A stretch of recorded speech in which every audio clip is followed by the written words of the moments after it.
Ministra de la Ilustrísima Corte de Apelaciones de Chillán y presidenta del Comité de Género de la Ilustrísima Corte, señora Erika Pessoa Gallegos. Señora Fiscal Regional del Ministerio Público, Nayelet Mancilla Donoso. Invitados especiales, señoras y señores, muy buenas tardes. Para el Poder Judicial es un honor contar con vuestra presencia en este importante evento. El seminario Violencia contra la Mujer, avances, aprendizajes y desafíos interinstitucionales, en el contexto de la conmemoración del Día Internacional para la Eliminación de la Violencia contra las Mujeres, organizados por el Comité de Género de la Ilustrísima Corte de Apelaciones de Chillán. En los últimos años, el Poder Judicial ha desplegado importantes esfuerzos por facilitar el acceso a la justicia de todos los habitantes del país, en particular de los grupos más vulnerables. Es por lo anterior que en marzo del año 2015 la Corte Suprema aprobó un proyecto que definió la realización de seminarios relacionados con la temática niños, niñas y adolescentes, personas, pueblos y comunidades indígenas, personas migrantes y sujetas a protección internacional, personas con discapacidad, personas mayores y el tema que hoy nos convoca, mujeres víctimas de violencia de género. De esta manera, este evento resulta especialmente oportuno como un espacio de reflexión en una materia que requiere la mayor atención de toda la sociedad. Cabe señalar que este seminario es transmitido en vivo a través del canal de televisión del Poder Judicial en la página www.poderjudicialtv.cl. Para dar inicio a la actividad, hará uso de la palabra la ministra de la Corte de Apelaciones de Chillán y presidenta del Comité de Género de la jurisdicción, señora Erika Pessoa Gallegos, quien entregará un saludo inicial.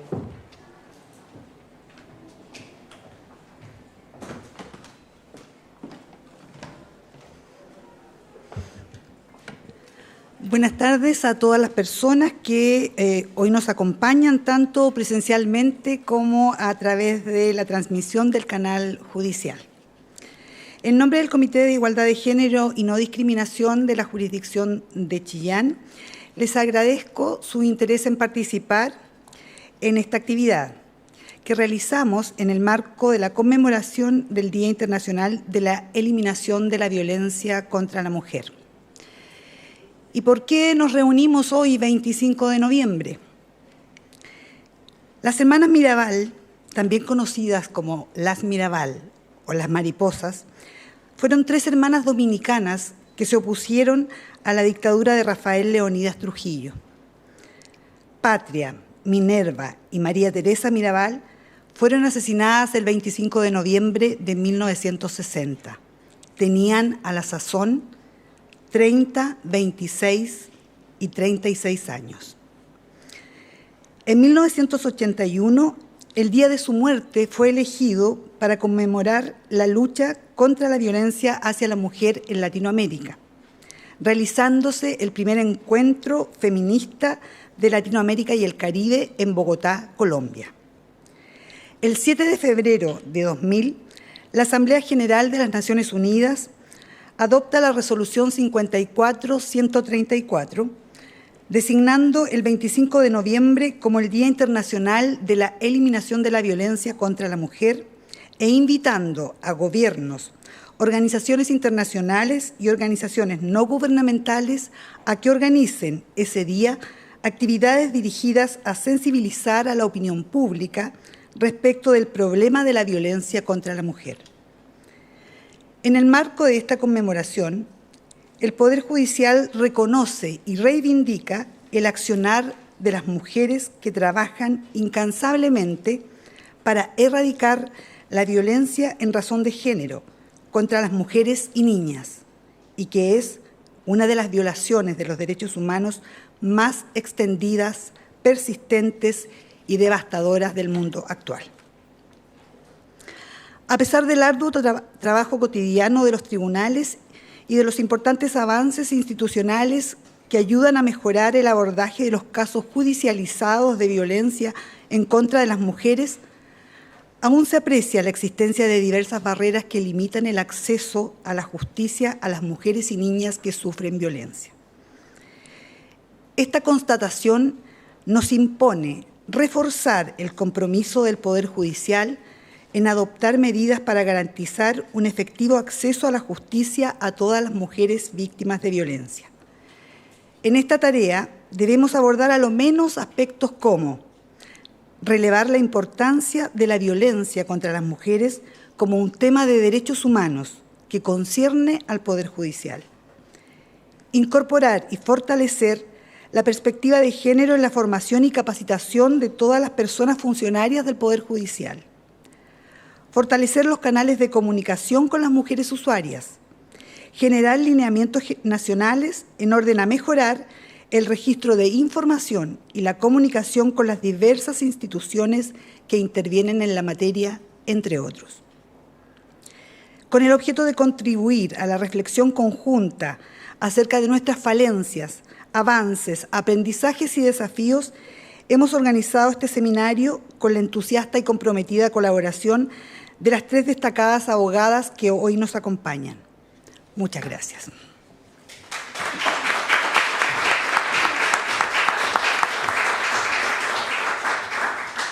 Agradecemos las palabras de la ministra de la Corte de Apelaciones de Chillán y presidenta del Comité de Género de la Jurisdicción, Erika Pessoa Gallegos. Para dar inicio a las ponencias, dejamos con ustedes la exposición de Natalia Reyes Lobos, quien es abogada y profesora de la Universidad de Concepción, magíster en Política y Gobierno por la misma Casa de Estudio, diplomada en Protección Internacional de los Derechos Humanos por la Universidad de Zaragoza y quien expondrá sobre derechos humanos y mujeres.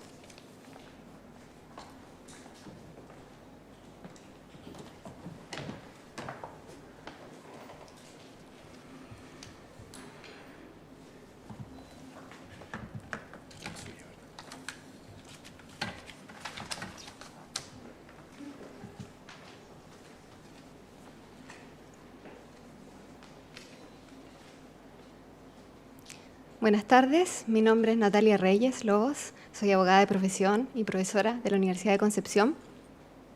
Y en representación de mi casa de estudio vengo aquí a exponer, a compartir con ustedes. Vamos a hablar sobre la evolución que han tenido los derechos humanos de las mujeres en el sistema de protección internacional. Quiero partir, invitarles a reflexionar sobre un punto, la universalidad de los derechos humanos.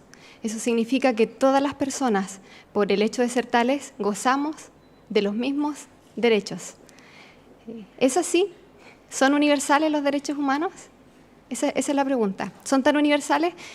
Bueno, vamos a ir desglosando en la exposición esta primera reflexión y para ello tenemos que entender que el sistema internacional es de reciente data, parte después de la Segunda Guerra Mundial. Hasta antes de esto habían un par de normas que regulaban la relación de los estados con los extranjeros y algunas normas para los conflictos armados.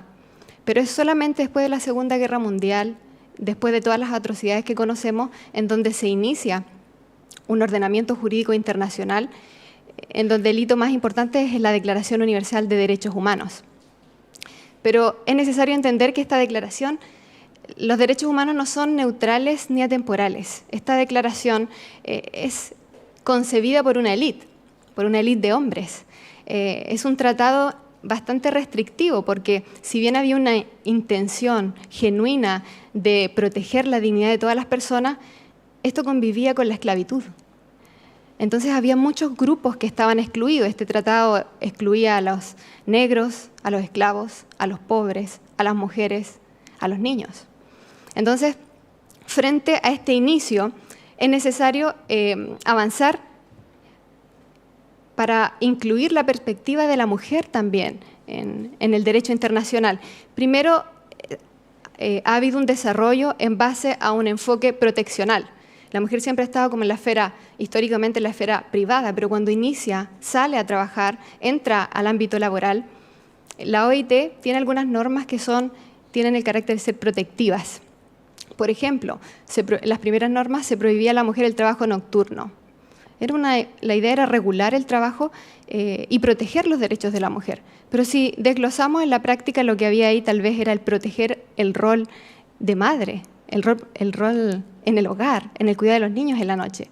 Entonces, se fue avanzando hacia un enfoque correctivo y lo vemos claramente en la Convención sobre la eliminación de todas las formas de discriminación contra la mujer. En su artículo 4 exige a los Estados el deber de dictar normas correctivas para igualar los derechos de hombres y mujeres. Hay unas desigualdades que el derecho debe corregir y es un deber que se le impone a los Estados. Estas normas establece esta convención, son de carácter temporal y tienen solamente por objeto igualar la relación entre hombres y mujeres. Y bueno, después se avanza este modelo correctivo a un enfoque neutral. El enfoque neutral también lo vemos en la misma norma, en la misma convención, sobre todo en lo que tiene que ver con las relaciones familiares. Hombres y mujeres tienen los mismos derechos y los mismos deberes en relación al cuidado de los hijos, nos dice el artículo 16. En base a esta, no debemos establecer derechos y deberes en base a los roles estereotipados que son asignados culturalmente a hombres y mujeres. Un poco de este enfoque se ha recogido en nuestro derecho porque cuando yo estudié civil, el cuidado personal, en el caso de separación, le correspondía a la mujer. Actualmente hay normas sobre corresponsabilidad parental, en donde los padres pueden decidir de común acuerdo, firmar un acta, si van a compartir el cuidado personal o lo va a tener uno de ellos. Pero no enfocándonos en roles asignados, sino en el bienestar de los niños, ¿ya? Bueno, yo creo que estos tres enfoques conviven en el derecho internacional y también han sido recogidos en el derecho interno, pero lo importante, bueno, es a lo que quiero apuntarles es a ir viendo como el avance, la evolución que ha habido en el derecho internacional. Tenemos por una parte un sistema internacional, que es el de Naciones Unidas, y hay sistemas regionales. En el sistema internacional tenemos la Declaración Universal de los Derechos Humanos, que es del año 1948. Este es el gran hito. Pero como les dije, esta declaración fue diseñada por hombres, concebida por hombres, y el titular, el destinatario, el titular de derechos son los hombres. Y no cualquier hombre, como les dije al principio, el hombre blanco, el hombre rico, el hombre propietario, el hombre adulto. Entonces, se hace necesario, además de estos catálogos generales, tener catálogos específicos de derechos. Y por eso es que, además de la Declaración Universal, encontramos una serie de otras declaraciones que tienden a ayudar a estos grupos que se encuentran en situaciones de desventajas para el ejercicio de sus derechos. Y así surge en 1979 la Convención sobre la Eliminación de todas las formas de discriminación contra la mujer. El gran aporte de esta convención es que en su primer artículo nos da una definición de discriminación contra la mujer. Dice, toda distinción, exclusión o restricción basada en el sexo que tenga por objeto o resultado menoscabar o anular el reconocimiento, goce o ejercicio por la mujer, independiente de su estado civil, sobre la base de la igualdad del hombre y la mujer, de los derechos humanos y las libertades fundamentales en las esferas política, económica, social, cultural y civil o en cualquier otra esfera. Aquí hay una frase que igualdad de hombres y mujeres, y aquí es necesario hacer algunas precisiones, porque yo sé que esto reviste resistencia. Yo hago clases de niñez en la universidad y cuando le digo a los jóvenes, los niños son iguales a nosotros, me han dicho, yo no concibo eso, profesora. Los niños no son iguales a nosotros, ellos piensan diferente. Y por supuesto que piensan diferente, y gracias a Dios piensan diferente, si no imagínense cómo sería el mundo. Los hombres y las mujeres también somos diferentes. Hay una corriente feminista, el feminismo cultural, que nos habla de las diferencias entre hombres y mujeres. Lo que tenemos que tener claro es que somos iguales en dignidad y derechos. Eso es lo importante. Somos iguales en dignidad y derechos. Lo dice nuestra Constitución en su artículo 1. Las personas nacen libres e iguales en dignidad y derechos. ¿Y qué es la dignidad? Creo que aquí todos manejamos ese concepto. Imagino yo. ¿Qué es la dignidad? Bueno, estoy acostumbrada a ser interactiva, pero aquí es difícil ser interactivo. ¿Qué es la dignidad?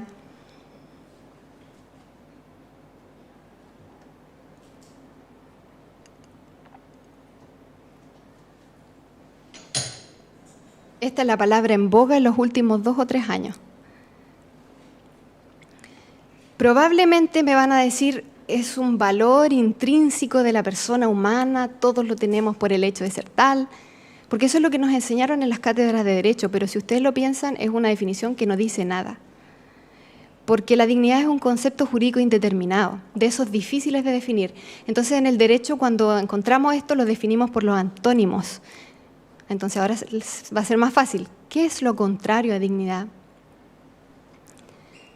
Un minuto de silencio para pensar. ¿Qué es lo contrario a dignidad? Bueno, les doy unas pistas en el PPT porque lo coloqué en cursiva. Si se fijan, dice menoscabar o anular. Contrario a dignidad es menoscabar. Eso es lo contrario, lo opuesto. A mí me gusta un concepto en particular que para mí es el perfecto opuesto a dignidad y es humillación. Cuando atacan mi dignidad, cuando me están humillando, están atacando mi dignidad. Y si ustedes se dan cuenta, el cuerpo se protege. ¿Ustedes reaccionan cuando los han humillado? Tal vez nunca los han humillado, no vamos a poder hacer el ejercicio. Pero cuando nos humillan, el cuerpo reacciona. No podemos responder, la garganta se aprieta. Sentimos como un nudo en la garganta, o nos duele la guata, o corporalmente cambiamos. No nos podemos defender. Eso pasa cuando atacan nuestra dignidad. Entonces, las personas deberíamos ser capaces de decir, no te permito que me hables así. El cuerpo nos está avisando y nos protegemos. No te permito que me trates así. El tema es que no todos somos capaces de decir eso. No es lo mismo Natalia Reyes, bueno, no seamos tan autorreferentes, no es lo mismo la ministra, la jueza, protegiendo su dignidad, que la señora que no tiene independencia económica, que no tiene un nivel educacional, que no tiene redes de apoyo, que es deprivada social, cultural, políticamente. Y aquí es donde el derecho crea la noción de roles de garantes de derecho.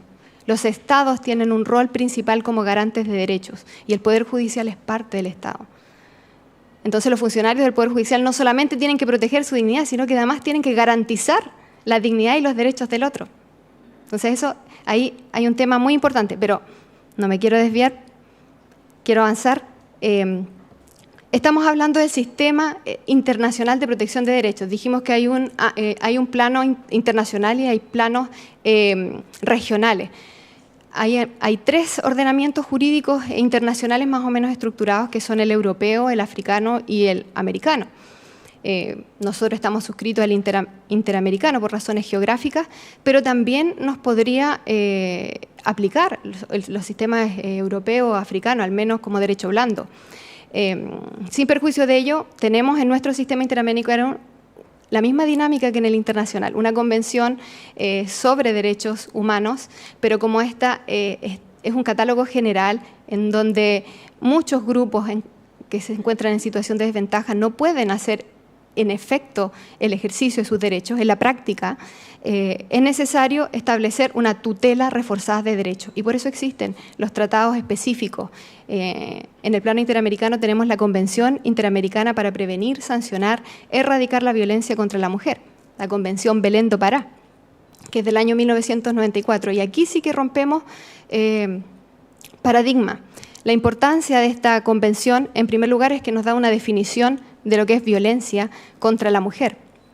Dice, bueno, y es importante tener una definición, es importante asentar conceptos, porque me ha pasado a mí que a veces en una sobremesa alguien me dice, bueno, pero hoy día todo es violencia contra la mujer. Mirada lujuriosa, violencia contra la mujer.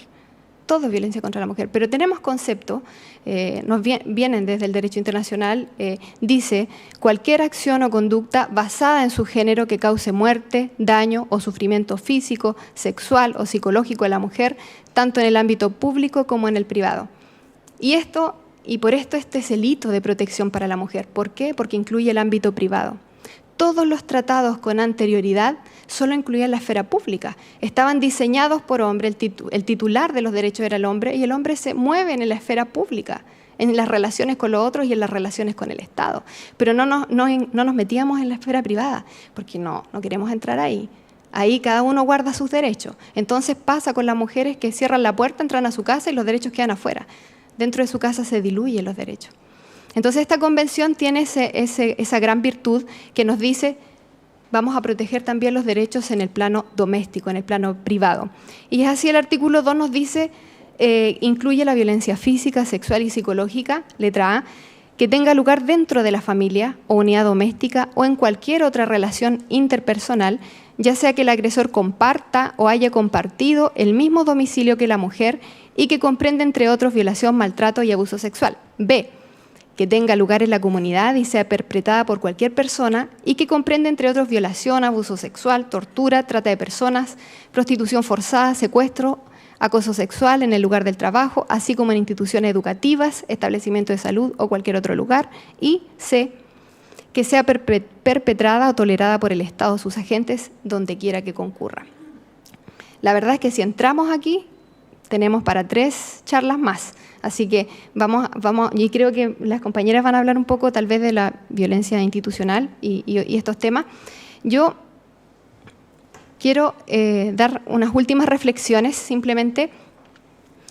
Como les mostré, ha habido una evolución desde un inicio, desde que se crea el sistema internacional hasta el día de hoy. Y esta evolución ha incluido la perspectiva de la mujer y esto también tiene una bajada en el derecho interno. Lo que no ha pasado es que no ha habido un correlato en las cifras. La violencia contra la mujer, a pesar de esta evolución, sigue, se mantiene, no disminuye. Es más, en América Latina la violencia contra la mujer reviste las características de endémica. En nuestro país podemos hablar muchos datos, tenemos cifras objetivas. La última década han habido más de 400 femicidios, más de 1000 femicidios frustrados. La violencia contra la mujer parte a temprana edad. En promedio, a los 10 años, las mujeres ya han sido víctimas de algún tipo de violencia, las niñas. Entonces, no ha habido un correlato, no ha habido una bajada, a pesar del avance legislativo. Y yo creo que esto tiene un poco que ver también con esta mirada, esta dicotomía de lo público y lo privado que estaba en los tratados y que creo yo también que puede estar en los operadores jurídicos. A mí me pasó, la primera práctica que hice yo fue en la Fiscalía. En el momento en que no se hacían prácticas en la Fiscalía, entonces no sabían qué era lo que yo tenía que hacer. Me pusieron en un escritorio y cada abogado asistente me entregó las causas que no quería ver. Puras BIF. Tuve altos de BIF. ¿Y por qué no quieren ver BIF? Porque son problemas de pareja. No queremos entrar ahí, ellos se arreglan, cada uno ve lo que pasa en su casa, después se arreglan, no hay que meterse en esto. O la mujer después se retracta. Esa es la visión. Bueno, esto era hace más de 10 años. Yo creo que, no digo que esto esté actualmente, pero hay que sensibilizar. Tenemos que ser conscientes de que este problema no nos sirve avanzar en la igualdad de la mujer en la esfera pública, igualdad salarial, acceso, paridad, acceso a cargos públicos. Si en el día a día y en la cotidianidad las mujeres siguen siendo vulneradas, siguen siendo menoscabadas. Por lo tanto, yo creo que el desafío para el Poder Judicial es recoger la Convención Belén do Pará en el sentido de erradicar, sancionar y prevenir la violencia contra la mujer. Eso sería. Muchas gracias.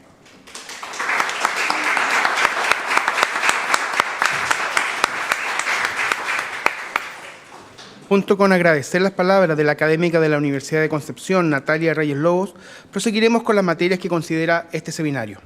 A continuación contaremos con la exposición de doña Geraldine Aguirre Belmar, quien es abogada de la Universidad de Chile, actual relatora de la Corte de Apelaciones de Chillán, diplomada en Transparencia, Accountability y Lucha contra la Corrupción por el Centro de Derechos Humanos de la Universidad de Chile y máster en Argumentación Jurídica por la Universidad de Alicante y la Universidad degli Studi de Palermo, quien expondrá sobre violencia estructural y acceso a la justicia de mujeres víctimas de violencia.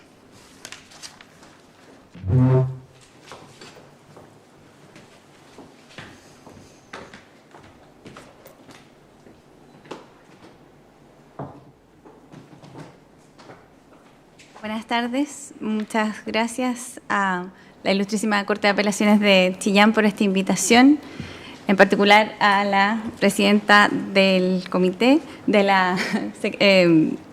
Comité de Género de esta Corte. También quiero agradecerle a todos los presentes el interés en este tema. Quisiera partir esta conversación con una pregunta. ¿Por qué nos reunimos a hablar sobre violencia contra la mujer? Porque es un problema que de alguna forma hay que resolver. ¿Qué tan grande es este problema? Aparentemente es un gran problema. Según un informe que se llevó a cabo por la Oficina de Naciones Unidas de Prevención contra la Droga y el Delito y ONU Mujeres, que está publicado el martes pasado, en el año 2021, en promedio, más de 5 mujeres o niñas fueron asesinadas cada hora por alguien de su propia familia. De las 81.000 mujeres y niñas asesinadas intencionadamente el año pasado, 45.000, aproximadamente 56% de ellas, murieron a manos de sus parejas o de otros familiares. El estudio también indica que en el caso de los hombres, el porcentaje de homicidios masculinos que ocurre en el ámbito privado alcanza el 11%. ¿Qué tenemos que hacer para cambiar esta realidad? Como ya comentó Natalia, los estados, los que son signatarios de las convenciones internacionales sobre derechos humanos, tienen respecto de las personas que habitan dentro de su territorio jurisdiccional obligaciones.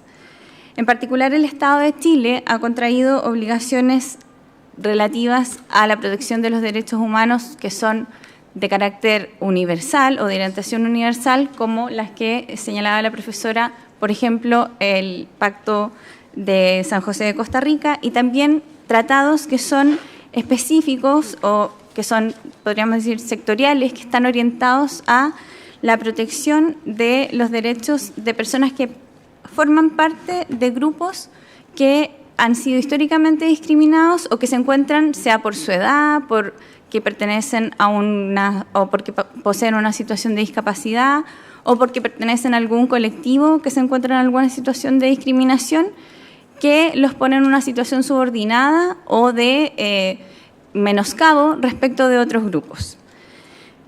La obligación del Estado de proteger, de respetar y de garantizar estos derechos surge por el hecho de que estos derechos fundamentales emanan de la dignidad humana, son anteriores al Estado, no dependen no es que el Estado nos los otorgue.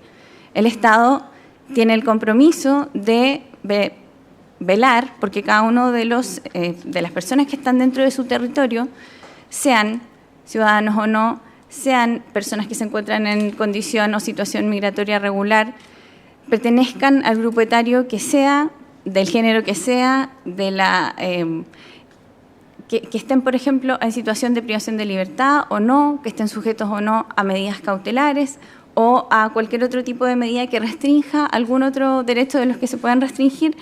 Ninguno de estos factores permite hacer distinción respecto de la obligación que tiene el Estado respecto de aquellas personas de proveerles la garantía, el respeto y, en el caso que sea necesario, la reparación si es que sus derechos fundamentales han sido vulnerados. Existen tratados que están referidos a personas que están incluidas en grupos específicamente discriminados, como por ejemplo la Convención Belém do Pará, que está destinada a prevenir, sancionar y erradicar todas las formas de violencia contra la mujer. Esta convención, como ya señalaba Natalia, define lo que constituye violencia contra la mujer y además establece el derecho de las mujeres a una vida libre de violencia en el ámbito público o en el ámbito privado.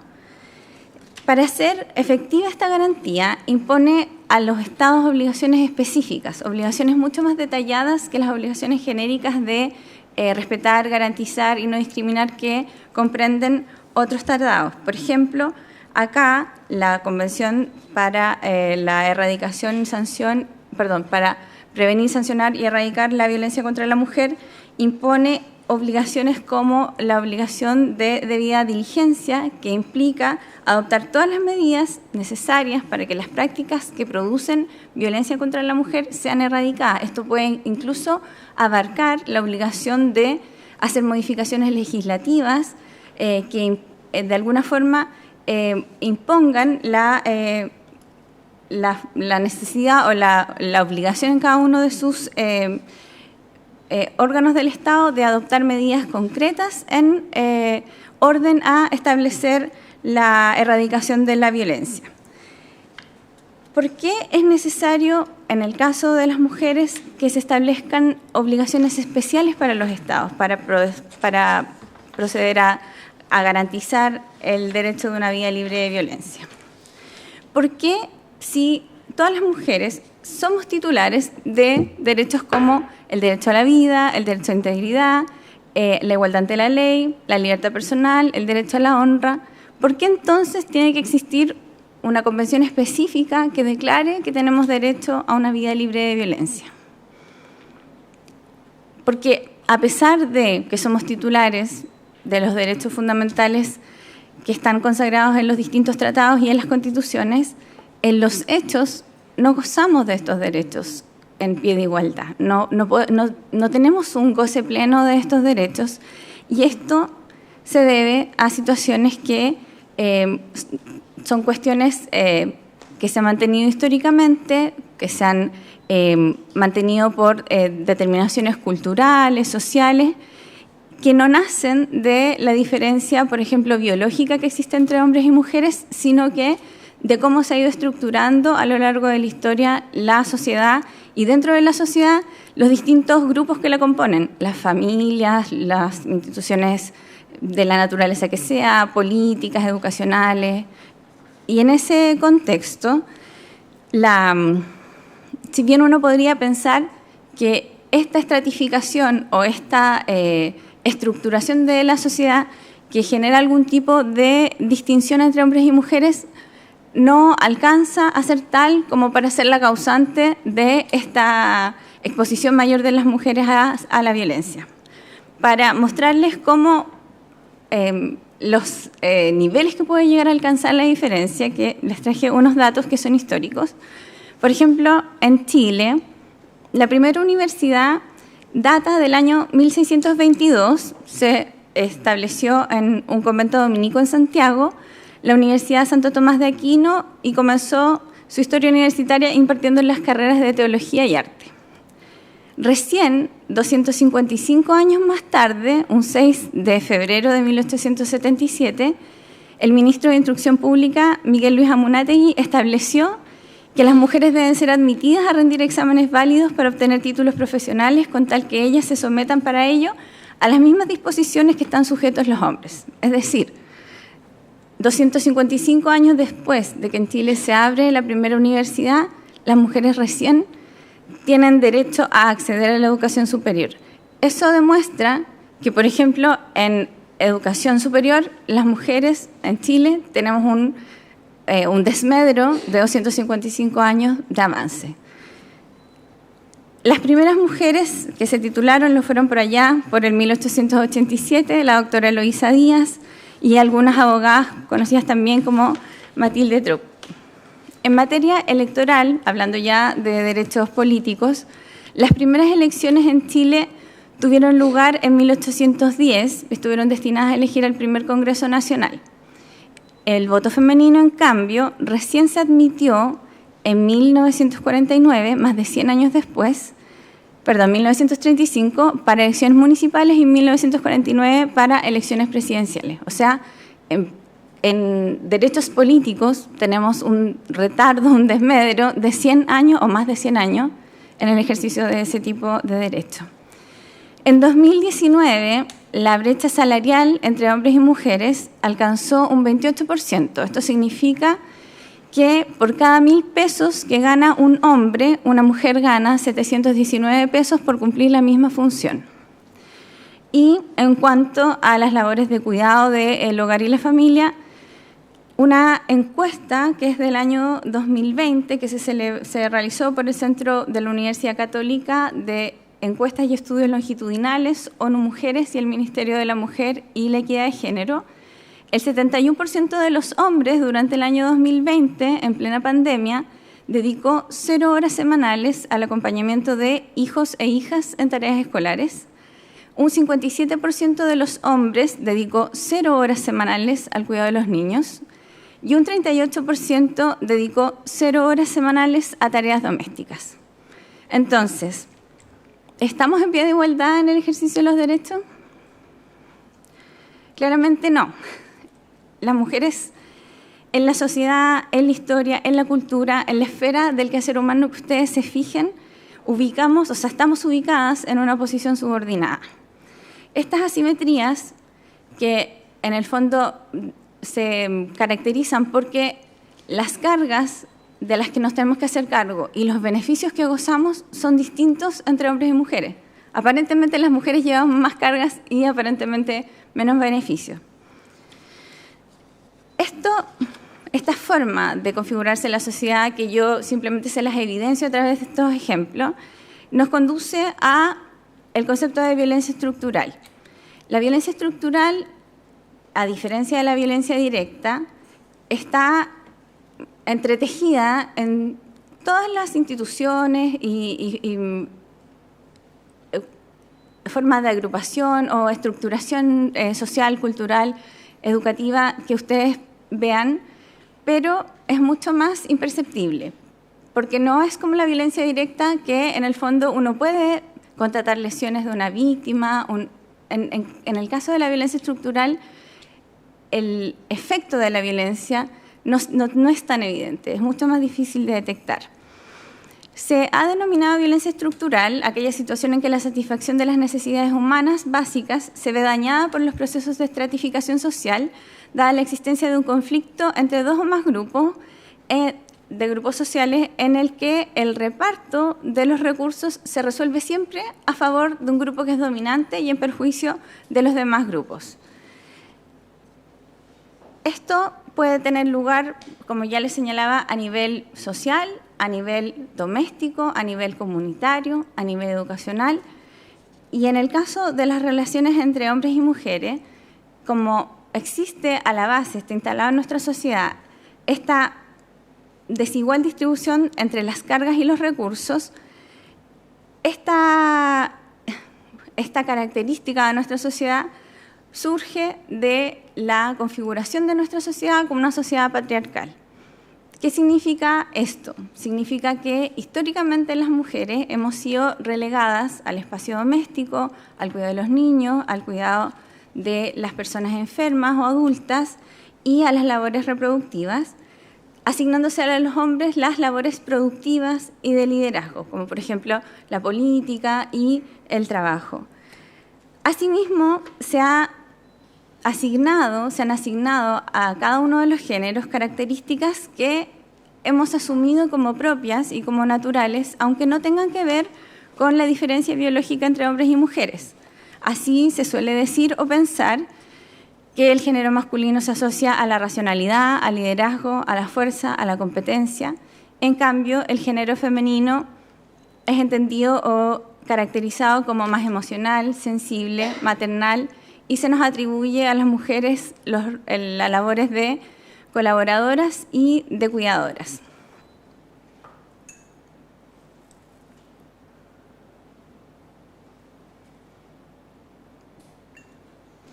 Estas desigualdades que tienen como consecuencia que ejerzamos nuestros derechos de forma desigual se traslada a cada uno de los ámbitos en los que nosotros estemos interviniendo. Esto significa que cuando accedemos a la justicia, cuando tratamos de ejercer el derecho de acceso a la justicia, esta desigualdad estructural se traslada con nosotros a ese contexto.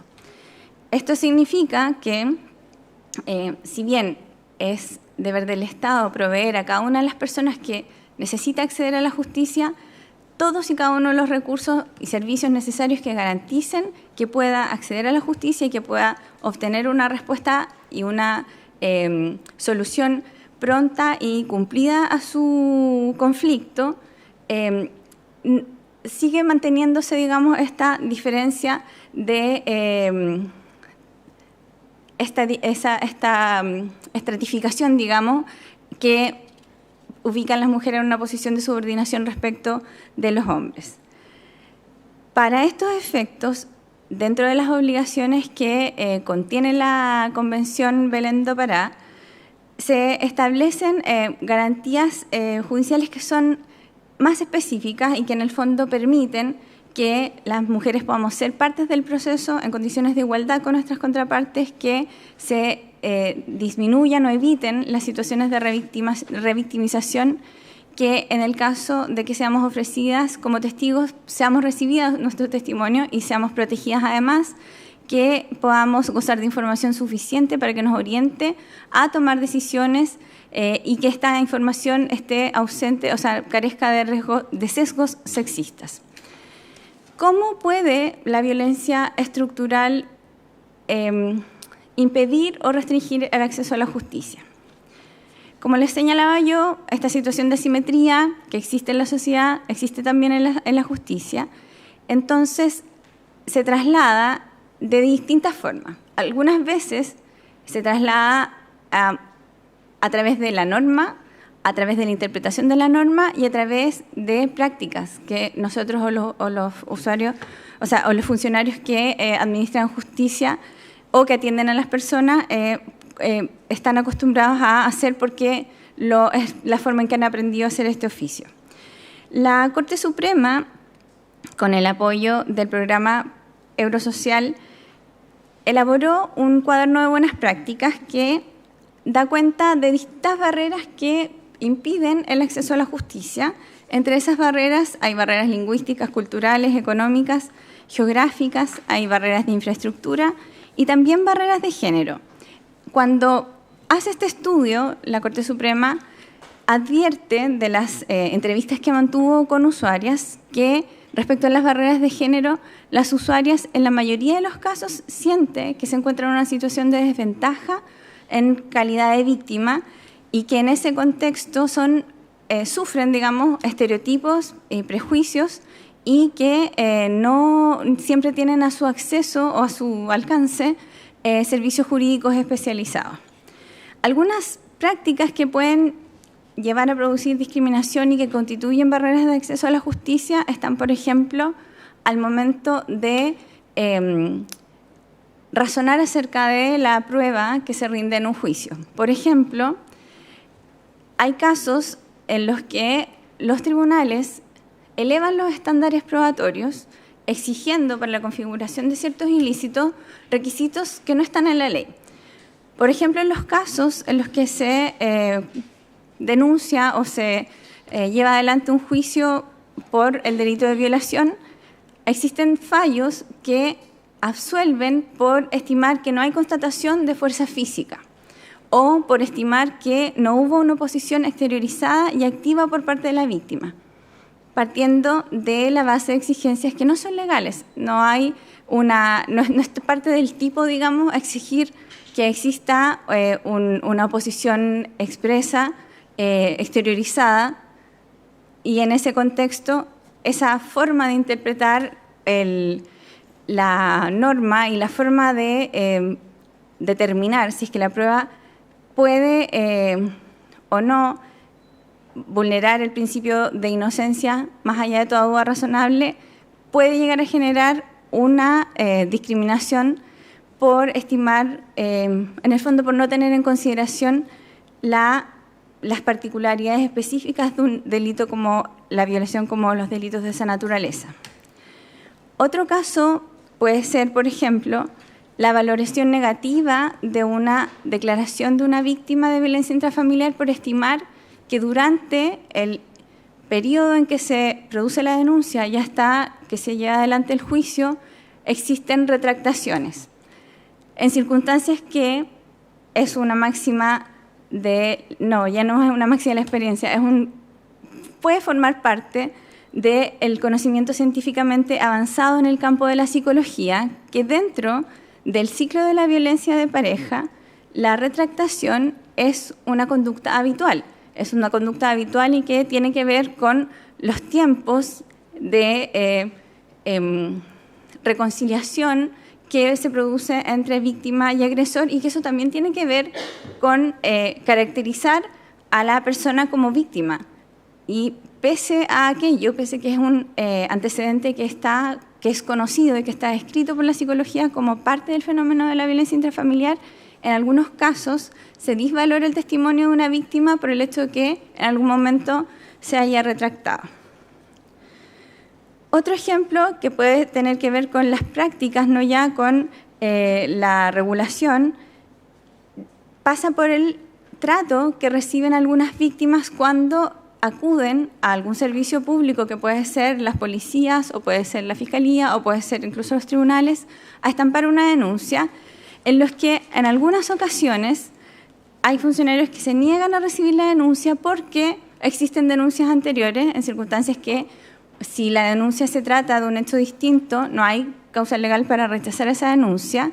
En otros casos se les consulta a las víctimas si es que están seguras de hacer la denuncia, si es que saben cuáles son las consecuencias que esto trae para ellas o para su familia, cuestiones que pueden llevar a que la persona que hace la denuncia se sienta cuestionada, se sienta juzgada y finalmente decida no hacer la denuncia, en circunstancias que lo que debiéramos hacer como funcionarios cuando recibimos una denuncia es informar a la víctima acerca de, por ejemplo, las etapas del procedimiento, las medidas cautelares que tiene o que puede solicitar, y en ese sentido ayudar a esta víctima, que en Chile en promedio una víctima de violencia intrafamiliar demora 7 años en atreverse a denunciar y pedir ayuda. Y entonces, si esta persona ha estado 7 años sufriendo violencia, después de esos 7 años toma la decisión de hacer una denuncia y pedir medidas cautelares que la protejan, y en ese acto es cuestionada por la persona que recibe la denuncia o se le rechaza la denuncia, eso significa que esa víctima y otras víctimas que observen que el sistema funciona así, se pierden en el fondo el interés de denunciar. En el fondo se genera un desincentivo por parte del sistema para que las víctimas de violencia busquen ayuda. Sin ir más lejos de esta situación del desincentivo, durante el año 2019, más del 53% de las denuncias que se ingresaron al Ministerio Público por delitos cometidos en contexto de violencia intrafamiliar se archivaron.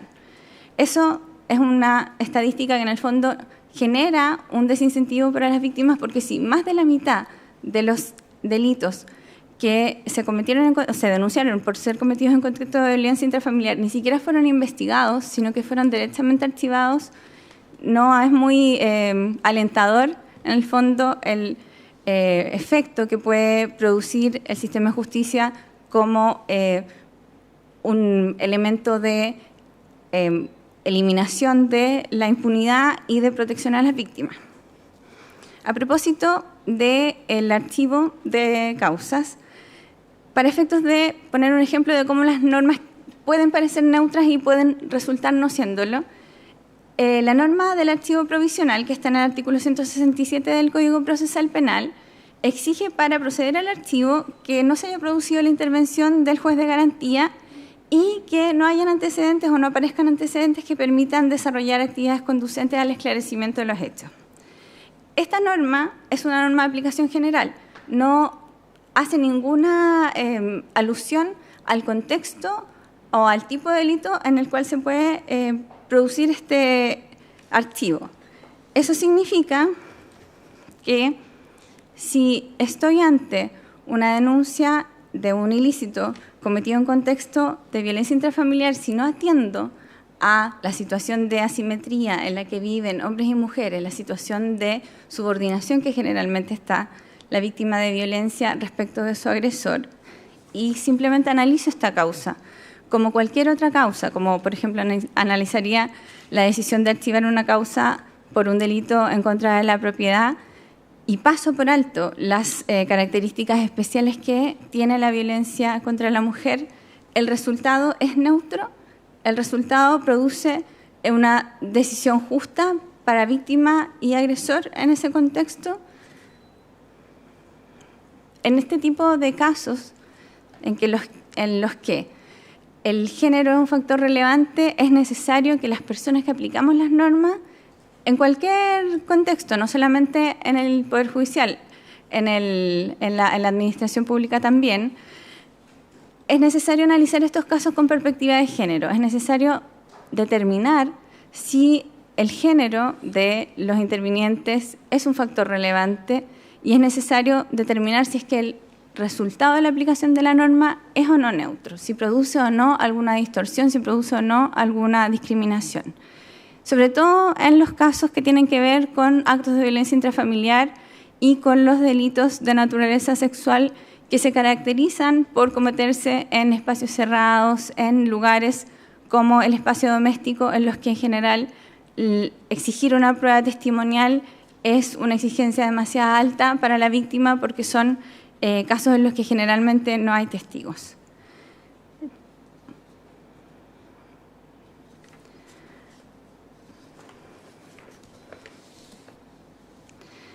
Finalmente quisiera referirme a la cifra de femicidios que se registra este año en Chile, que hasta esta época, en este año 2002, alcanza la cifra de 34 femicidios y 141 femicidios frustrados. En la semana que pasó, en una actividad semejante a esta, la ministra de la Corte Suprema, doña Andrea Muñoz Sánchez, quien es la encargada de la Secretaría Técnica de Género y No Discriminación, dijo que cada femicidio es una muestra de los errores que pudimos haber cometido en las instituciones públicas para evitar su ocurrencia. Nosotros, el Poder Judicial, la Administración Pública, las distintas reparticiones públicas, los fiscales del Ministerio Público, las Defensorías Penal y Defensoría Pública y todos los agentes del Estado, estamos llamados a cambiar este escenario. Es deber nuestro detener la violencia contra la mujer, abrir nuestras miradas a señales que puedan parecer invisibles, pero que mantienen un alto número de niñas y mujeres atrapadas en el círculo de la violencia. Yo los invito a abrir su mirada, a analizar cada decisión que van a tomar en el ámbito de su desempeño profesional con esta conciencia de la desigualdad que existe en la sociedad y a aplicar las normas o las decisiones administrativas que van a tomar orientadas a evitar la discriminación y la violencia. Muchas gracias.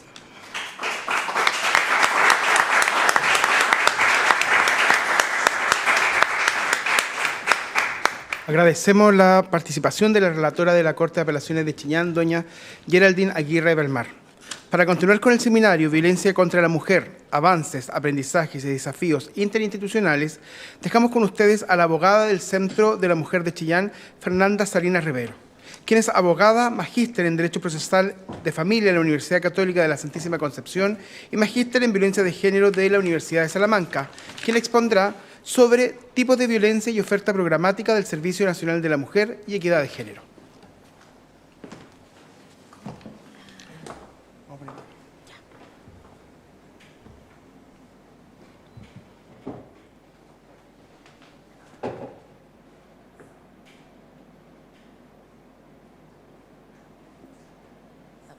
Buenas tardes a todas y a todos. Vengo en representación del Centro de la Mujer de Chillán, a fin de que podamos entregar un poco de información respecto de las materias a las cuales nos enfocamos y la manera en que ustedes puedan hacer derivaciones hacia el centro al cual represento.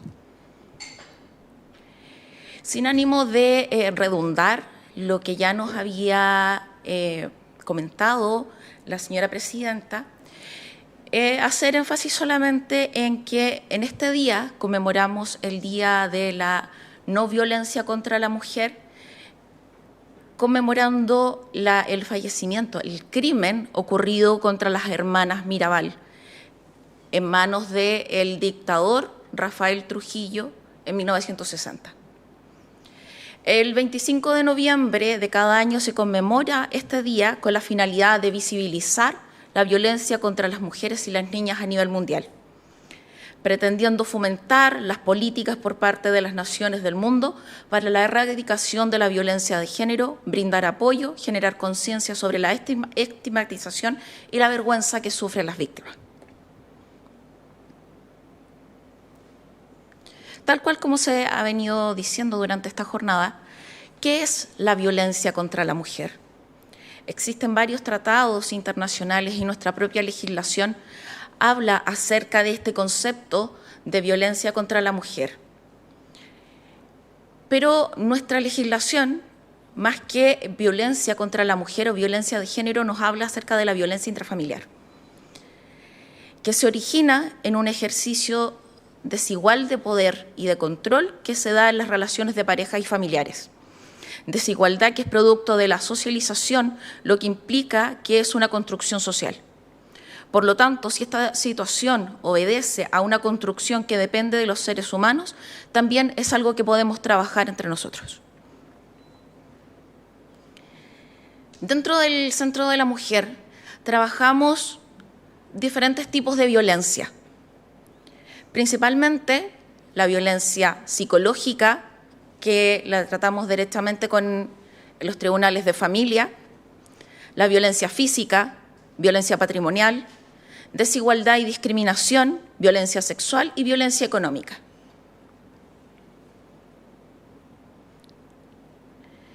Dentro del marco de la Ley 20.066,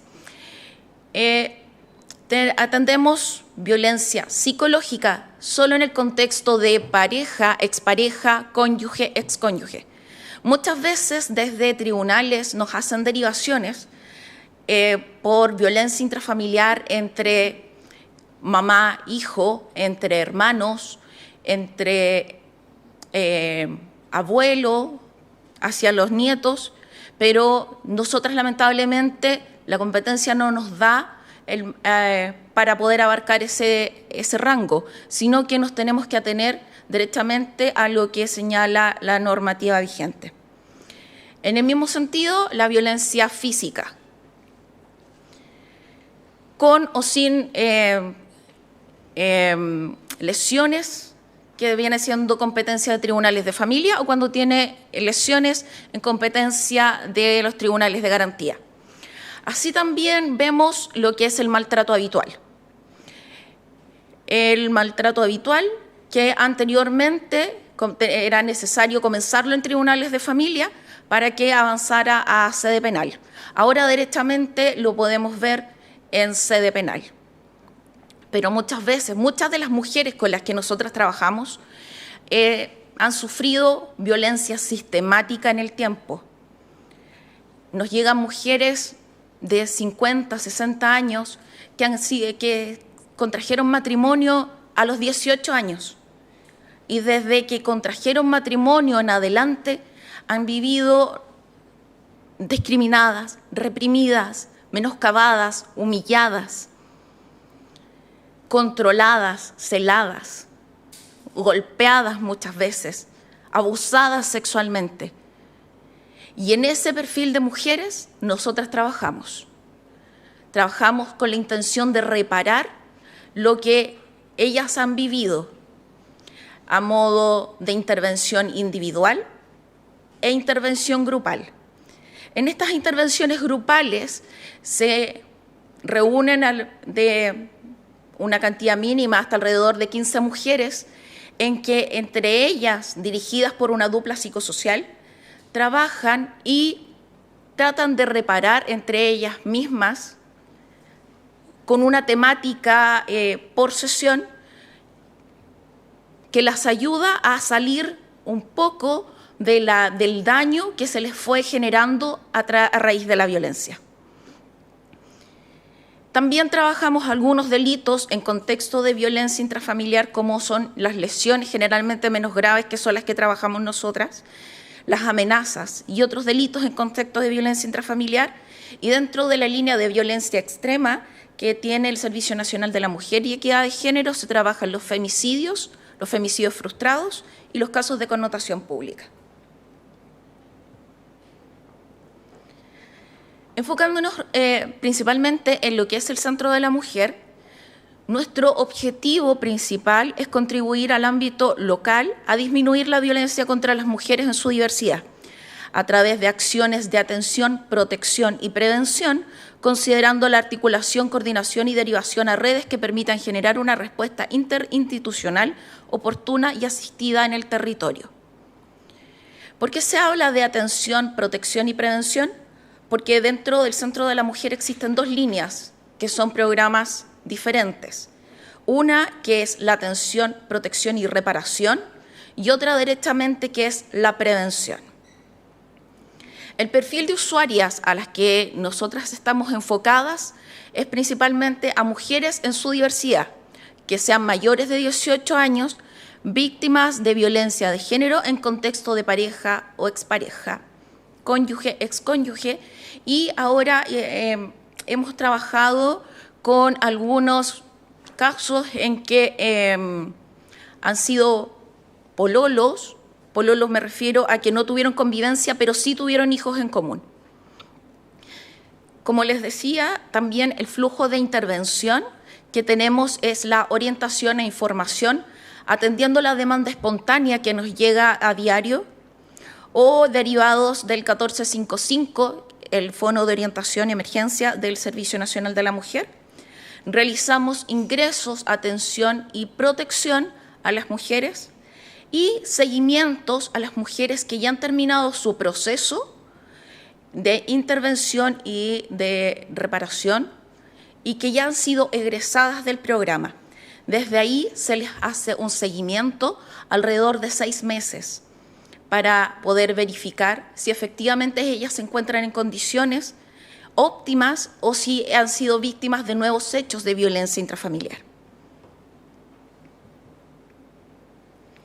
¿Qué entrega nuestro programa?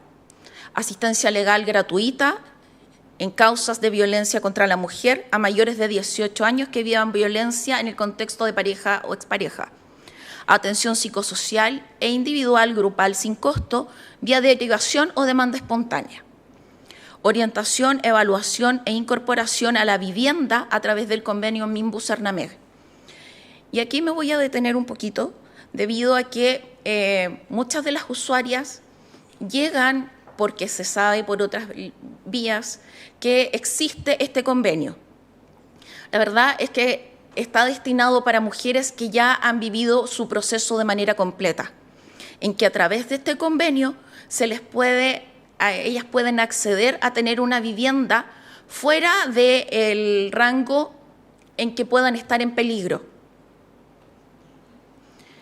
Existen también las derivaciones a casa de acogida en caso de riesgo vital, previa denuncia y orden de ingreso emanada de la Fiscalía o de tribunales de familia en algunos casos. Derivación y trabajo a redes con programas de Cernameg regional, Prodemu, Jefas de Hogar, entre otros programas. Y derivación y trabajo con redes de programas municipales como la Oficina Municipal de la Mujer, organizaciones comunitarias, Fomento Productivo, la UMIL y entre otros programas. En relación con la derivación que se hace de manera formal desde las instituciones, existe esta ficha de derivación que se puede solicitar al Centro de la Mujer. Es la que se proyecta en que la institución nos entrega los datos de la mujer y el motivo por el cual se está derivando. La importancia es que nos entreguen toda la información, es principalmente porque nosotras tenemos que tenemos una capacidad de respuesta que es prácticamente inmediata, o a lo más un par de días, dependiendo el relato que ustedes mismos nos entregan para ver el nivel de riesgo en el cual se encuentra la mujer. Si no contamos con todos estos antecedentes, es muy difícil para nosotras, ya que no contamos con la forma de recabar información respecto de la mujer. Respecto del tiempo, de la duración de estas intervenciones, va a depender principalmente de, primero, si posee denuncia o no posee denuncia, lo cual no es un requisito de exclusión para pertenecer a nuestro programa.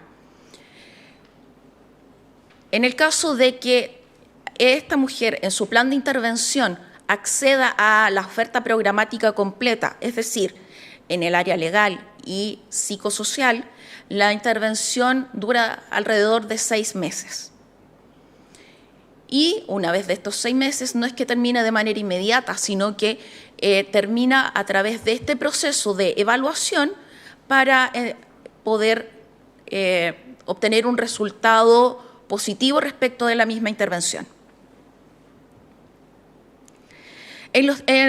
Durante el tiempo de pandemia tuvimos que cambiar las vías de denuncia, las formas de derivación, las formas de obtener medidas de protección, la forma de relacionarnos entre las entidades públicas para solicitar medidas cautelares. Estas vías de denuncia, para nosotras, las mantenemos las mismas vías de derivación, que es la ficha que se mostró anteriormente, más el 1455 y Carabineros, que nos entrega los partes de denuncia. Nuestro equipo se encuentra conformado por una coordinadora, doña Rocío Chavarría Edo, la encargada del programa de prevención, doña Maritza Espinosa Figueroa. Somos 3 abogados, Héctor Sandoval, que me acompaña, Camila Saldaña Macaya y quien habla. Tenemos 3 trabajadoras sociales, doña Ana Peñailillo Salgado, Fabiola Hidalgo Labra y Marcela Bustos Contreras. Psicólogas tenemos 2, Laura Hernández Manzano y Consuelo Gasset Rivera. Una monitora social, Darlene Conejeros Llanos, que ella es la encargada de entregar la primera acogida a la mujer. Y un apoyo administrativo, doña Daisy Rivas Fuenzalías. La cobertura que tiene nuestro centro es, primero, en las comunas priorizadas, que son Chillán, Chillán Viejo, Pinto, Coihueco, Bulnes, que se irradia a las comunas no priorizadas, según la competencia del tribunal, San Ignacio, El Carmen, Pemuco, Quillón. Y abarcamos los tribunales de familia de Chillán, Bulnes y Yungay, así como también los tribunales de garantía y el tribunal oral en lo penal. Nuestra dirección es Claudia Rau 596, esquina Constitución. Está nuestro correo electrónico y nuestros teléfonos para hacer las derivaciones que estimen necesarias. Las vías de orientación, el 1455 del cual les hablaba, el WhatsApp silencioso y la página del Servicio Nacional de la Mujer y Equidad de Género. Eso es. Muchas gracias.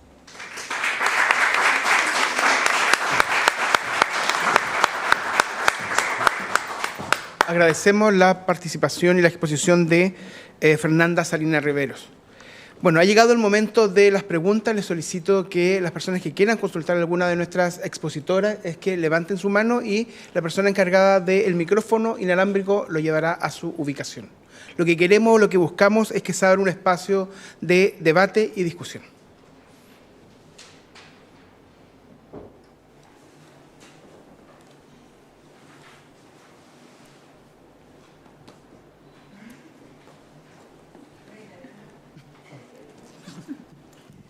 Gracias, don Héctor. Bueno, para empezar el debate o la reflexión, el agradecimiento y las felicitaciones a las organizadoras y a las expositoras en la preparación de sus trabajos y en darnos la oportunidad de poder que la Corte de Apelaciones de Chillán sea la sede como anfitriona de esta actividad, creo muy relevante y muy significativa que se ha realizado el día de hoy. Gracias a Daniela también que nos ha apoyado, a todos que está por ahí 100%.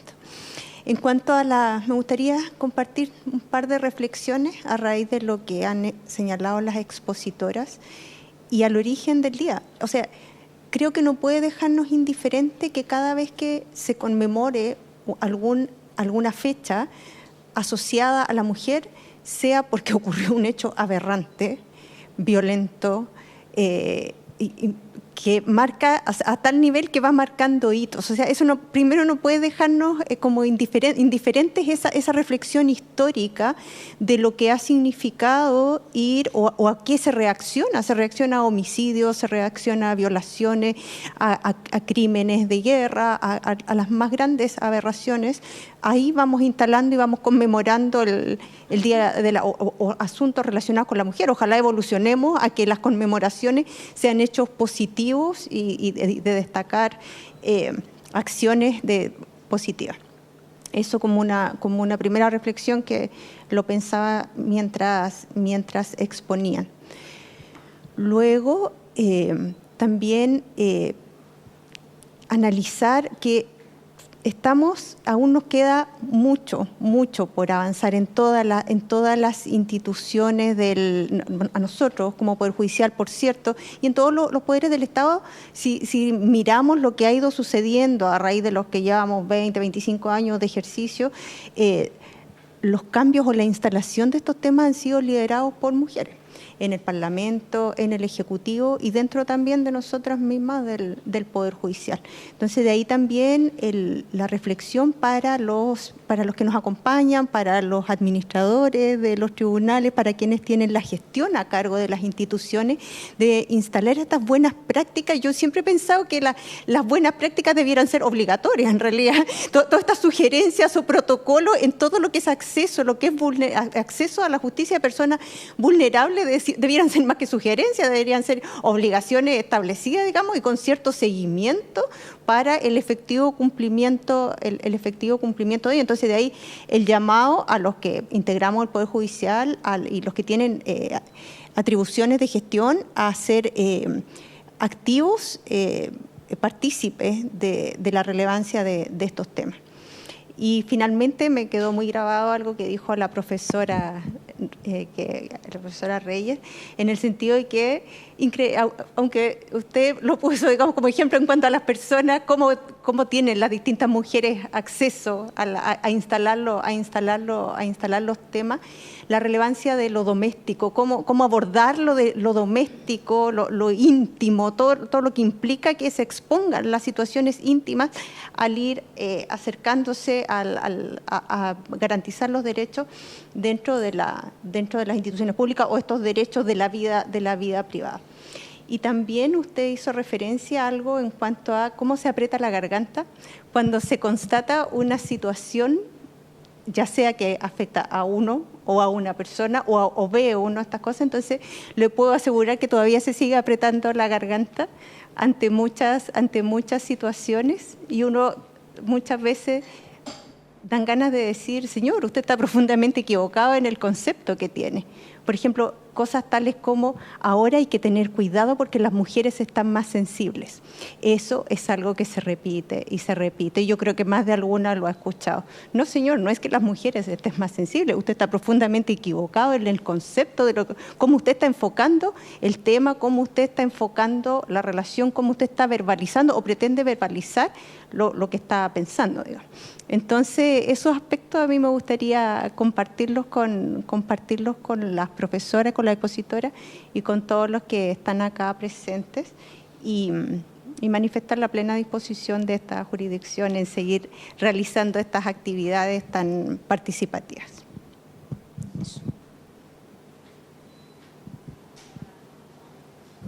Don Héctor, la Seremi de Justicia también quiere una consulta. Muy buenas tardes a todos los presentes.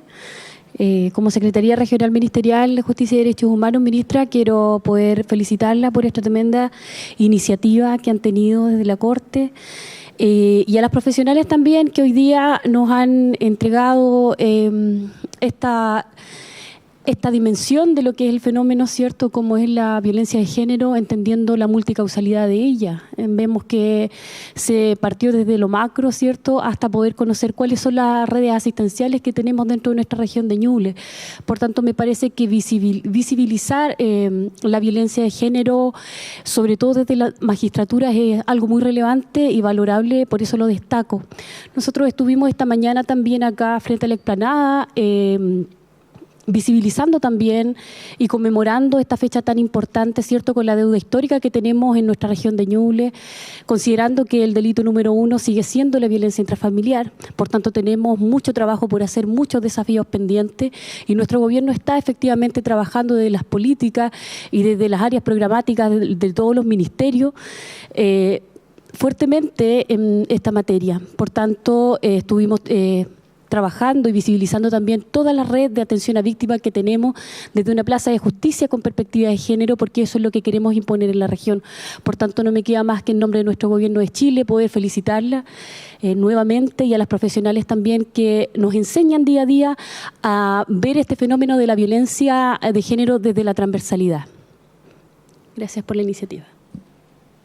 Muchas gracias. Buenas tardes a todos y todas. Primero que todo, felicitar a las expositoras.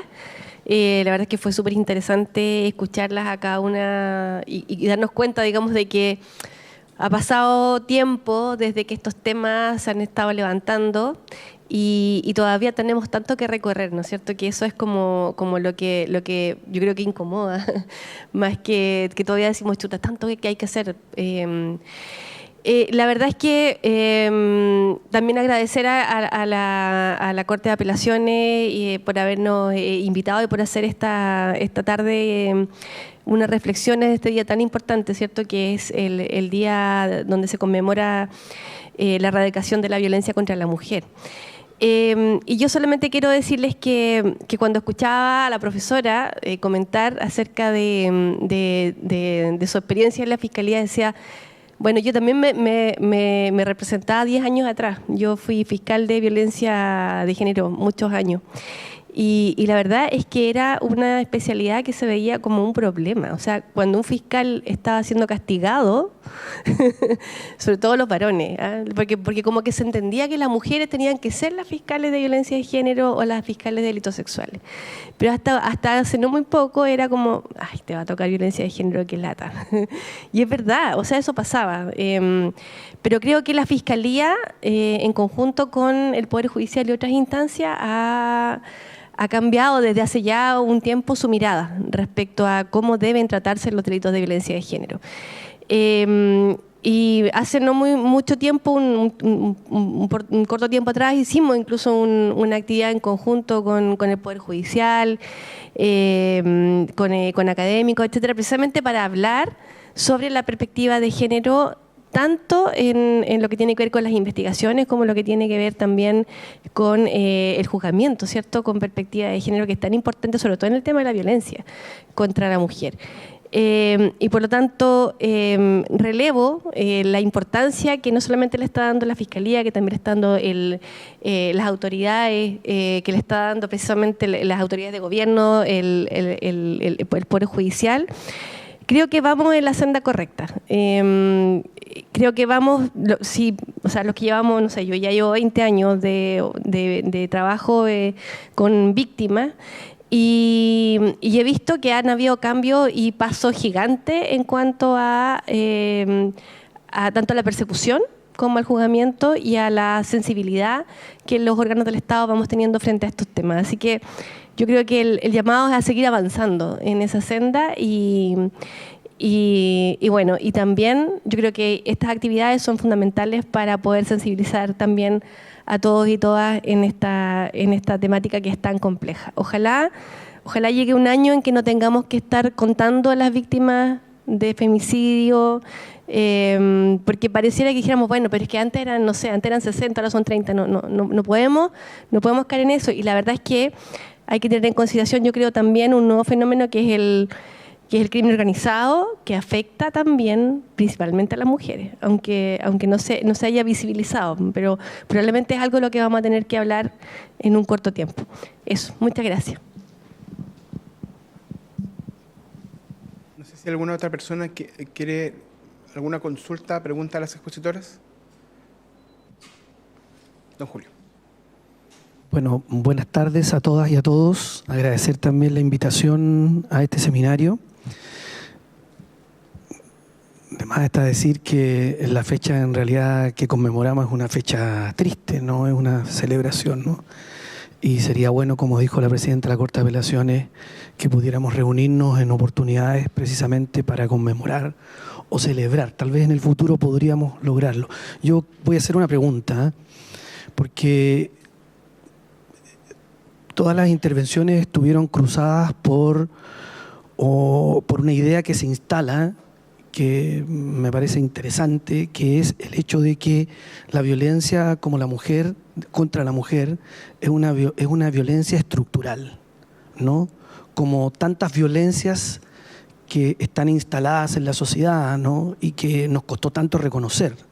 La pobreza, ¿no? La desigualdad en relación no solo al género, sino que a los espacios que ocupamos en la sociedad.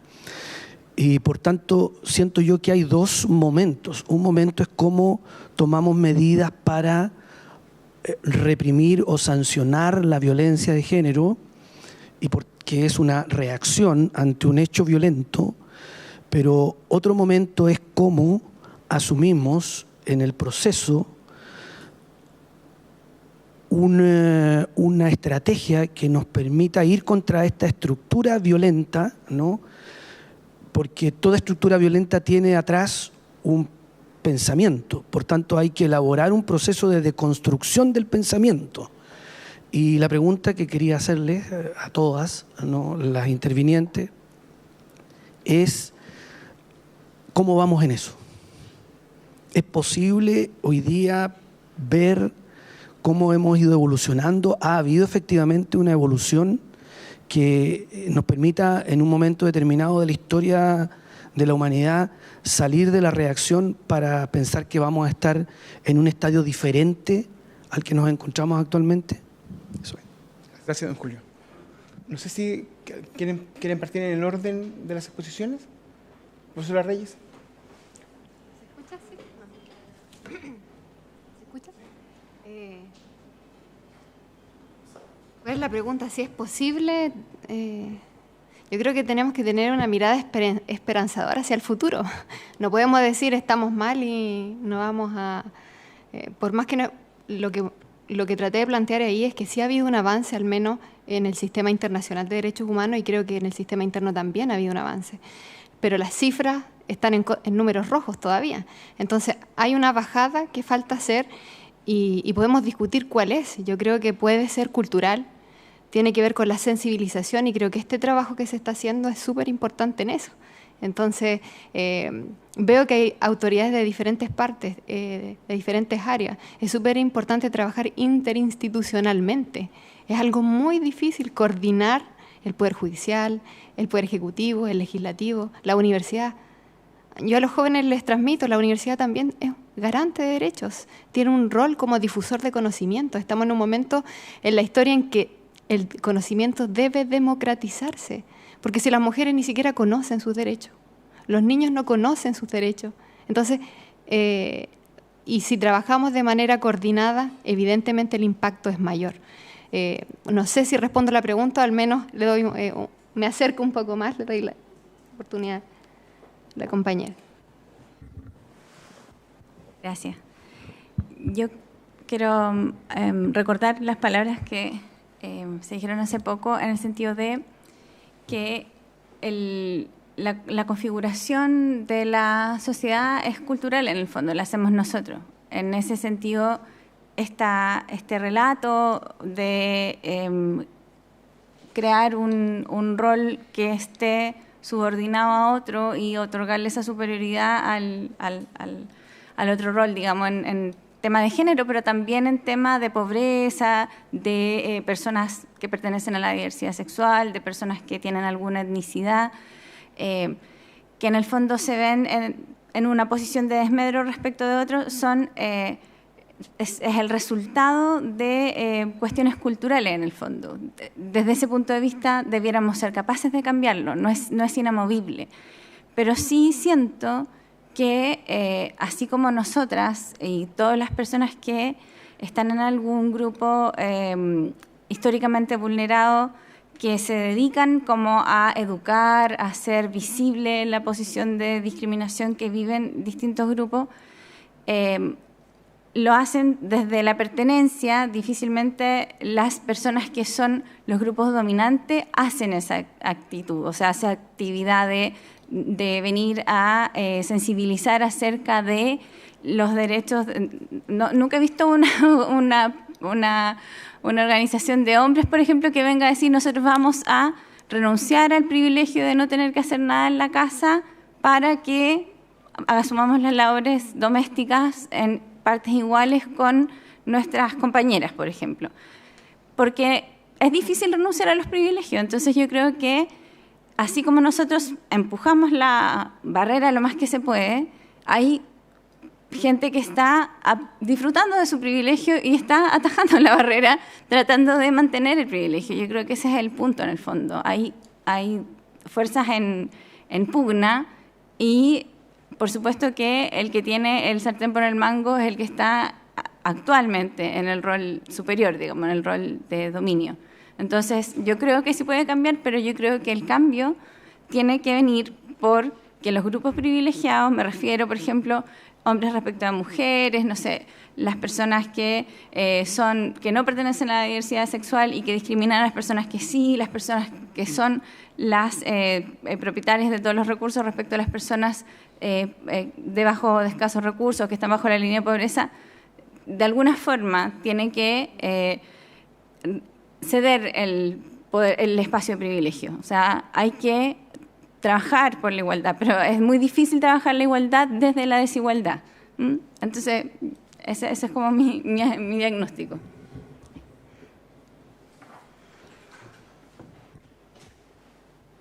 A ver, tal cual como les conté en mi exposición, dentro del Centro de la Mujer existe la línea de prevención.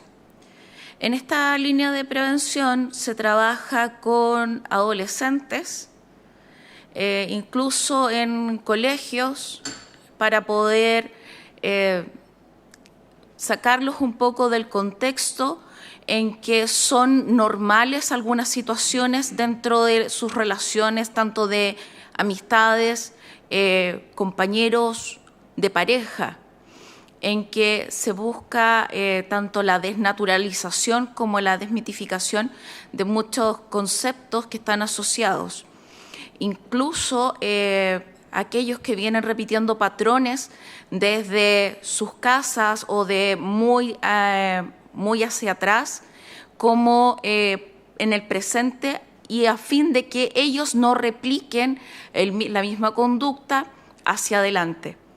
Entonces, ese es el foco que se le está dando para poder erradicar un poco y disminuir los índices de violencia contra la mujer.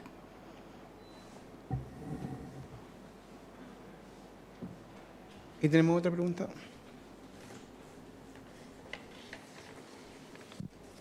Hola, buenas tardes.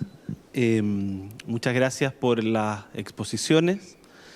Creo que aparecieron temas que son de primera importancia y algunas ideas que quedan resonando. Yo quisiera referirme a una en particular y si es posible pedir una precisión, aprovecharme de un momento en la presentación que hizo la señora relatora Geraldine Aguirre, cuando en el centro de la presentación hubo un momento que pareció un lapsus, cuando hizo referencia a la retractación de las mujeres y lo describió usando la noción de máxima de la experiencia y luego corrige y vuelve atrás y dice, no, en realidad es conocimiento científicamente afianzado porque viene algo de información desde la psicología, ¿no?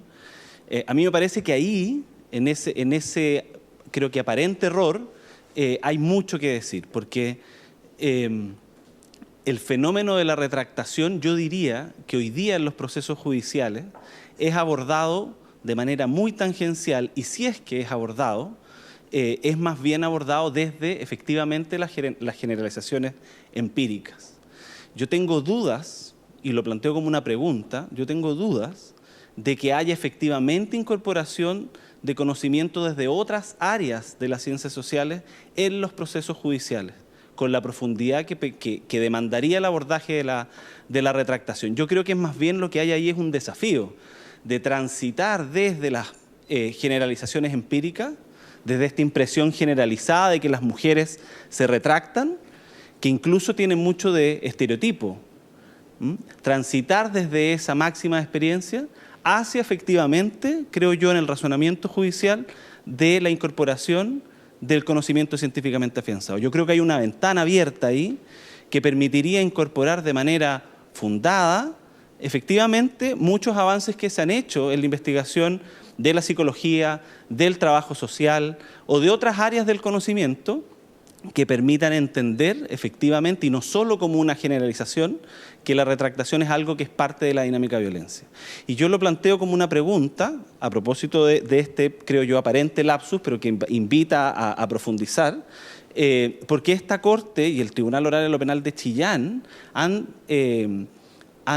sacado fallos donde se han hecho cargo efectivamente de la retractación de la mujer en nuestra jurisdicción, de manera, me parece, interesante.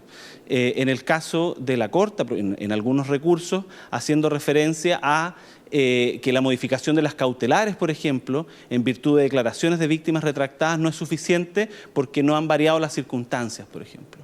O en el tribunal oral, cuando la víctima llega de la mano al tribunal con el imputado y entonces el tribunal valora la existencia de otros antecedentes que aportan información que permiten entender que esa nueva versión de la víctima no se condice con lo que ocurrió en realidad. Yo creo que lo que hay ahí es un tránsito necesario desde, yo diría, del estereotipo o desde la generalización no fundada hacia la incorporación de más conocimiento científico para abordar el problema de la retractación.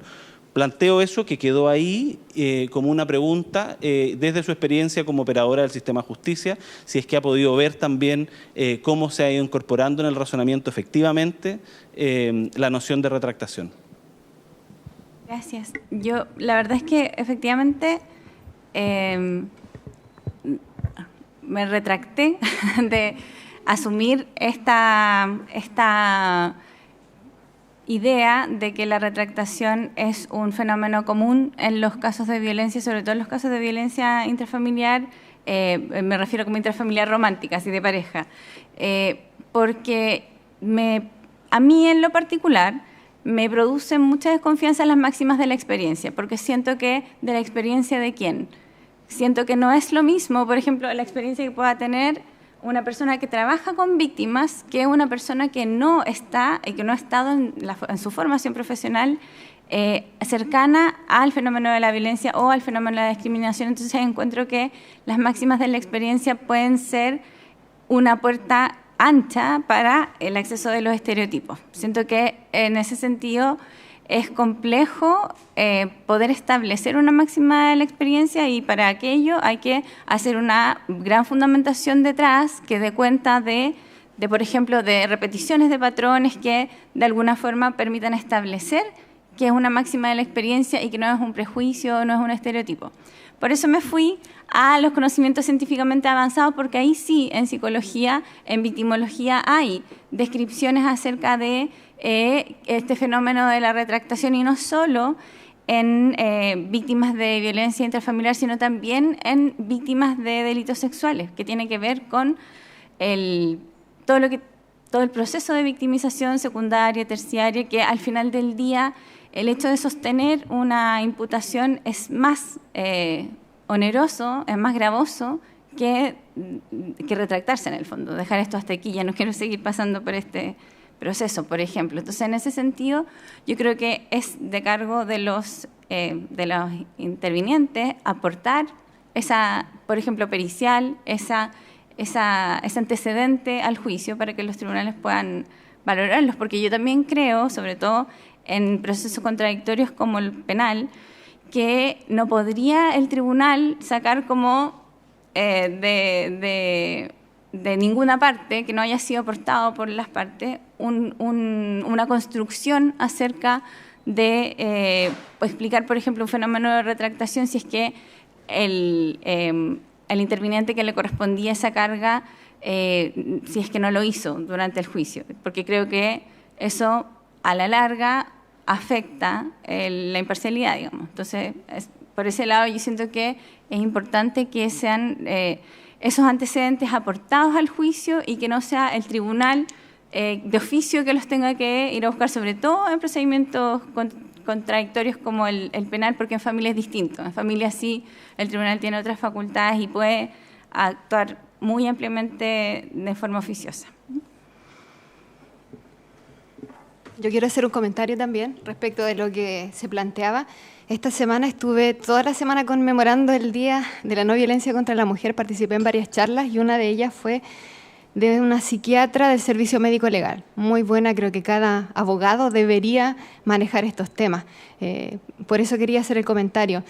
Necesitamos abogados especialistas. Los operadores jurídicos deben ser especialistas en estas materias.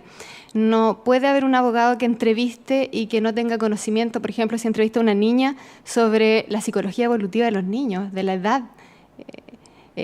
Bueno, y así una serie de cosas. Por ejemplo, recuerdo que la psiquiatra hablaba de los peritajes de credibilidad. Eso no existe. No decía, eso no existe. Eso no hay ningún psiquiatra, ni por muchos doctorados que tenga, que te pueda decir si el que está hablando dice la verdad o mentira. Y los procesos judiciales muchas veces se basan en ese tipo de peritaje. O nos decía, hay una reacción psiquiátrica que se llama inmovilidad tónica, que es lo que le ocurre a las mujeres cuando son violadas. Entonces el sistema judicial les dice, bueno, ¿y por qué no se defendió? ¿O por qué no tiene marca de defensa? Entonces nos damos cuenta de que si lo hacemos en base a nuestra cultura o a nuestros pensamientos, nos podemos equivocar mucho y podemos vulnerar al otro, a la otra, dentro del sistema, que es lo que se conoce como victimización secundaria. Entonces creo que es muy relevante un trabajo interdisciplinario y también tener abogados especialistas en estas áreas.